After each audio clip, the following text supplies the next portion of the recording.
ಇವತ್ತು ನಾವು ರಾಜಕೀಯವಾಗಿ ಕೆಲವು ಪ್ರಶ್ನೆಗಳನ್ನ ಕೇಳ್ತೀವಿ. ಈ ದೇವ್ರ ಮೇಲೆ ಆಣೆ ಮಾಡಿ ಹೇಳಿ ನೀವು ಹೇಳೋದಲ್ಲ ನಿಜ ಅಂತ. ನೋಡಿ, ನಾನು ನನ್ನನ್ನು ನಂಬ್ತೀನಿ, ಅದು ಕಾಣದ ಶಕ್ತಿ, ನಂಬ್ತೀನಿ, ಆಣೆ ಮಾಡಿ ಹೇಳ್ತೀನಿ. ಓಕೆ, ನೀವು ಮಾತಾಡೋದಲ್ಲ ಸತ್ಯನಾ? ಖಂಡಿತವಾಗ್ಲು.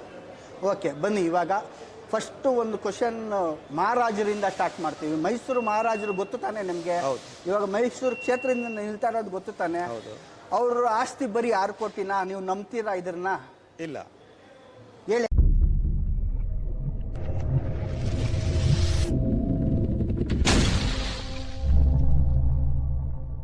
ನಮಸ್ಕಾರ, ಮುಖವಾಡ ಮೀಡಿಯಾಗೆ ಸ್ವಾಗತ. ನಾನು ವಿ ಕೆ ನಾಯ್ಡು. ನಿಮ್ಗೆಲ್ಲ ಗೊತ್ತಿರೋಂಗೆ ಲೋಕಸಭಾ ಚುನಾವಣೆ ಹತ್ರ ಬರ್ತಾ ಇದೆ. ಒಬ್ಬೊಬ್ಬರು ನಾಮಿನೇಷನ್ ಫೈಲ್ ಮಾಡ್ತಾ ಇದ್ದಾರೆ. ಅವರು ಎಷ್ಟು ಕೋಟಿ ಒಡೆಯರು ಅಂತ ಡಿಕ್ಲೇರ್ ಮಾಡ್ಕೊತಾ ಇದ್ದಾರೆ. ಇತ್ತೀಚೆಗೆ ನಿಮ್ಗೆಲ್ಲ ಗೊತ್ತಿರೋಂಗೆ DK ಸುರೇಶ್ ಅವರು 500 ಚಿಲ್ಲರೆ ಹತ್ತತ್ರ 600 ಕೋಟಿ ಒಡೆಯ ಅಂತ ಅವರು ತೋರಿಸ್ಕೊಂಡಿದ್ದಾರೆ.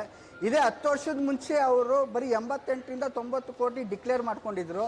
10 ವರ್ಷದಲ್ಲಿ 500 ಚಿಲ್ಲರೆ ಕೋಟಿ ಲಾಭ ಮಾಡಿದ್ದಾರೆ. ಓಕೆ, ಅವರು ಮಾಡಿರಲಿ, ಅದರಲ್ಲೇನು ತಪ್ಪಿಲ್ಲ. ಆದರೆ ಅವರು ಜನಗಳ ಮುಂದೆ ಮಾತಾಡ್ತಾ ಇದ್ದಾರೆ, ನನ್ನ ಕೂಲಿ ಕೊಡಿ, 10 ವರ್ಷ ನಾನು ದುಡ್ದಿದ್ದೀನಿ, ನನ್ನ ಕೂಲಿ ಕೊಡಿ, ಕೂಲಿ ರೂಪದಲ್ಲಿ ಮತ ಹಾಕಿ ಅಂತ ಇದ್ದಾರೆ. ಇನ್ನು ಅವ್ರು ಎಷ್ಟು ಸಂಪಾದನೆ ಮಾಡಬೇಕು ಅಂತ ಇದ್ದಾರೆ. ಅವ್ರ ಕ್ಷೇತ್ರದಲ್ಲಿರೋ ಜನಕ್ಕೆ ಅವ್ರು ಏನು ಅಭಿವೃದ್ಧಿ ಮಾಡಿದ್ದಾರೆ? ಅವ್ರ ಅಭಿವೃದ್ಧಿ ಆಗಿರೋದು ಕಣ್ಣಿಗೆ ಕಾಣ್ತಾ ಐತೆ. ಯಾವುದೇ ಅವ್ರ ಕ್ಷೇತ್ರದಲ್ಲಿ ಎಲ್ಲೇ ಹೋಗಲಿ ಯಾವುದು ಅಭಿವೃದ್ಧಿ ಆಗಿಲ್ಲ. ಎಲ್ಲರೂ ಅವ್ರನ್ನ ಬೈತಾ ಇರೋದೇ ನಮ್ಮ ಕಣ್ಣಿಗೆ ಕಾಣ್ತಾ ಇತ್ತು, ನಮ್ಮ ಮೀಡಿಯಾ ಕಣ್ಣಿಗೆ. ಇದ್ರ ಬಗ್ಗೆ ನಮ್ಮ ಜೊತೆ ಅವರು ಬೆಂಗಳೂರು ಉತ್ತರ ಕ್ಷೇತ್ರದಿಂದ ಸ್ಪರ್ಧಿಸ್ತಾ ಇದ್ದಾರೆ, ಉದಯ್ ಶಂಕರ್ ಅಂತ. ಅವ್ರ ಜೊತೆ ಇದ್ರ ಬಗ್ಗೆನೇ ಮಾತುಕತೆ ಮಾಡೋಣ ಅಂತ ಬಂದಿದ್ದೀನಿ. ಇವರು ಯಾವ ರೀತಿ, ಅದು ನಿಜಾನ ಸುಳ್ಳ, ಇವರು ಅದೇ ರೀತಿನ, ಇವರು ನಿಜವಾದ ರಾಜಕಾರಣಿನ ಇಲ್ಲ ಅವ್ರ ಥರ ಮುಖವಾಡ ಹಾಕೊಂಡಿರೋ ರಾಜಕಾರಣಿನ ಗೊತ್ತಿಲ್ಲ. ಅವ್ರನ್ನ ಕೆಲವೊಂದು ಪ್ರಶ್ನೆ ಮಾಡ್ತೀನಿ, ಅವ್ರು ಏನು ನಿಜವಾಗಿ ಉತ್ತರ ಕೊಡ್ತಾರೆ. ಮೈಸೂರು ಮಹಾರಾಜರು 6 ಕೋಟಿ ಐತೆ ಅಂತ ಅವರು ಡಿಕ್ಲೇರ್ ಮಾಡಿದ್ದಾರೆ, ಅದು ನಿಜಾನ? ಒಂದು ಮಹಾರಾಜ ಆಗಿ ಬರೀ 6 ಕೋಟಿ ಆಸ್ತಿನ? ರೋಡಲ್ಲಿ ಓಡಾಡೋರ್ನ ಅವ್ರ ಆಸ್ತಿನ ಕೇಳಿದ್ರೆ 10 ಕೋಟಿ 20 ಕೋಟಿ 50 ಕೋಟಿ 100 ಕೋಟಿ ನಮ್ದೈತೆ ಅಂತಾರೆ. ಅವ್ರಂತವ ಬರೀ 6 ಕೋಟಿನ ಅವರು ಇವಾಗೇನೋ ದತ್ತು ತಗೊಂಡಿದ್ದಾರೆ. ಇದಕ್ಕೆ ಮುಂಚೆ ಅವರೆಲ್ಲ ರಾಜವಂಶಸ್ಥರೇ. 6 ಕೋಟಿ ಅಂದರೆ ಯಾರಾದ್ರೂ ಜನ ನಂಬ್ತಾರ? ಇವಾಗಲೇ ಅವ್ರು ಅಷ್ಟು ಸುಳ್ಳು ಹೇಳೋರು. ಒಂದು MP ಆಗಿ ಮಿನಿಸ್ಟರ್ ಆದರೆ ಅವರು ನಿಜ ಹೇಳ್ತಾರೆ ಅಂತ ಯಾವುದು ನಂಬಿಕೆ?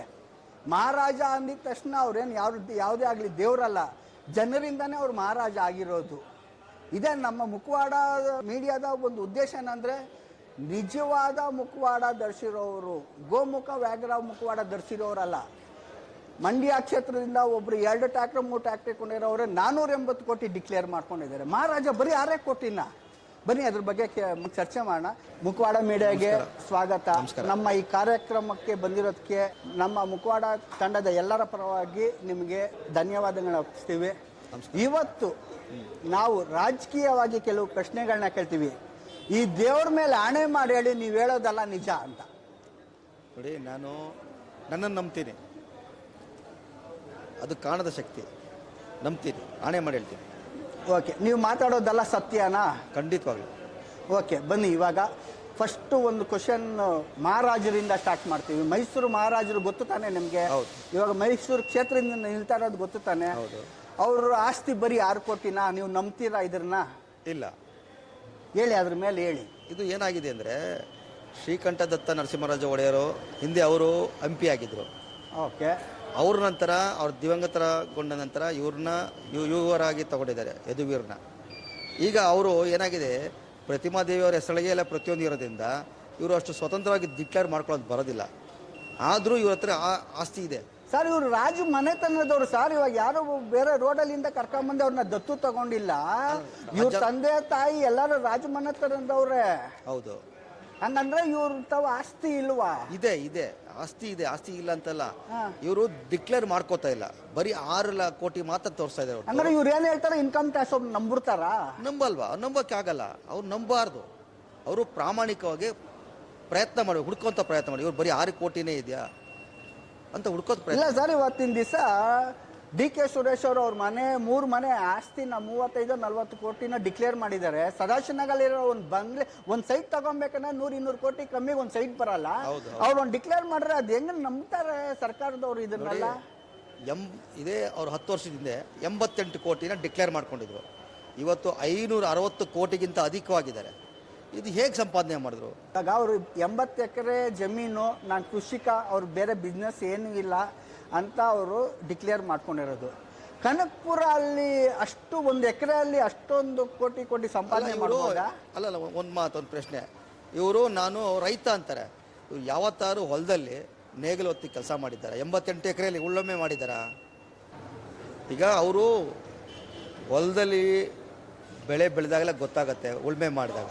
ಈಗ ಏನಾಗುತ್ತೆ, ಹೇಳ್ಕೊತಾರೆ ನನಗೆ 88 ಕೋಟಿಯಿಂದ 10 ವರ್ಷದೊಳಗೆ 560 ಕೋಟಿಗಿಂತ ಅಧಿಕ ಮಾಡ್ಕೊಂಡಿದ್ದೀನಿ. ಹೇಗೆ ಬಂತು ಇವರಿಗೆ?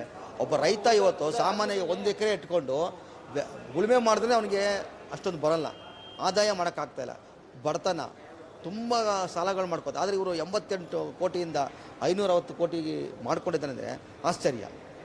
ಸರ್, ಇದ್ರ ಬಗ್ಗೆ ಕಡೆಯದಾಗಿ ನೀವೇನಂತ ಹೇಳ್ತೀರಾ ಸರ್? ಅಲ್ಲ, ಈಗ ಮಂಡ್ಯದಲ್ಲಿ ಸ್ಟಾರ್ ಚಂದ್ರು ಕಾಂಗ್ರೆಸ್ ಪಕ್ಷದಿಂದ 500 ಚಿಲ್ಲರೆ ಕೋಟಿ ಅವರು ಡಿಕ್ಲೇರ್ ಮಾಡ್ಕೊಂಡಿದ್ದಾರೆ. ಇವ್ರಿಗೆ ಹೇಗೆ ಇಷ್ಟೊಂದು ಕೋಟಿ ಶೇಖರಣೆ ಆಗುತ್ತೆ ಅಂತ ನಮಗೆ ಗೊತ್ತಾಗ್ತಿಲ್ಲ. ಇದನ್ನು ಶ್ರೀಸಾಮಾನ್ಯನಿಗೆ, ಬಡವನಿಗೆ ತಿಳಿಸ್ಬೇಕು. ಅವ್ರು ಬಡವನ ಶ್ರೀಮಂತ ಆಗೋದಕ್ಕೆ ಅವಕಾಶ ಮಾಡಿಕೊಡ್ಬೇಕು, ಮಾಡ್ತಾ ಇಲ್ಲ ಇವರು ಮಾತ್ರ ಶ್ರೀಮಂತರಾಗ್ತಾರೆ, ಬಡವನಾಗಿ ಉಳ್ಕೊತಾ ಇದ್ದಾರೆ.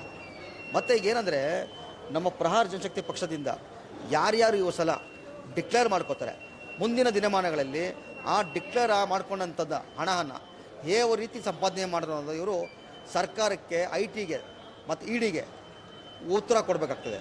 ಒಂದು ವೇಳೆ ಅವ್ರು ಕೊತ್ತಲಿಲ್ಲ ಅಂದರೆ ನಮ್ಮ ಪಕ್ಷದಿಂದ ಸೀರಿಯಸ್ ಆಗಿ ಹೋರಾಟ ಮಾಡ್ತೀವಿ. ಇದಾಯಿತು ಈ ಸಲದ ರಾಜಕೀಯದ ಬಗ್ಗೆ ನಾವು ಮಾತಾಡ್ತಾ ಇದ್ದೀವಿ. ಈ ಸಲ ಲೋಕಸಭಾ ಚುನಾವಣೆಯಲ್ಲಿ ಯಾರ್ಯಾರು ಎಲ್ಲೆಲ್ಲಿ ಎಷ್ಟೆಷ್ಟು ದುಡ್ಡನ್ನ ಡಿಕ್ಲೇರ್ ಮಾಡ್ಕೊಂಡಿದ್ದಾರೋ ಅದ್ರ ಬಗ್ಗೆ ನಮ್ಮ ಮುಖವಾಡ ಮೀಡಿಯಾ ಬೆಳಕಿಗೆ ತರೋಕ್ಕೆ ಕೆಲಸಗಳನ್ನ ಮಾಡ್ತದೆ. ನಮ್ಮ ಜೊತೆ ನೀವೆಲ್ಲ ಕೈ ಜೋಡಿಸ್ಬೇಕು. ನಮ್ಮ ವಿಡಿಯೋಗಳನ್ನ ನೀವು ಕಡೆ ತನಕ ನೋಡಿ, ನಿಮ್ಮ ಸ್ನೇಹಿತರಿಗೆ ಶೇರ್ ಮಾಡಿ, ನಮ್ಮ ಹೋರಾಟಕ್ಕೆ ಕೈ ಜೋಡಿಸಿ. ಮುಖವಾಡ ಮೀಡಿಯಾ ಅಂದರೆ ಸುಮ್ಮನೆ ಅಲ್ಲ, ಯಾವುದು ನಿಜ, ಯಾವುದು ಸತ್ಯ, ಯಾವುದು ಸುಳ್ಳು ನಿಮ್ಮ ಮುಂದೆ ತರೋಕ್ಕೆ ನಾವು ಪ್ರಯತ್ನ ಪಡ್ತೀವಿ. ಅಲ್ಲಿವರೆಗೆ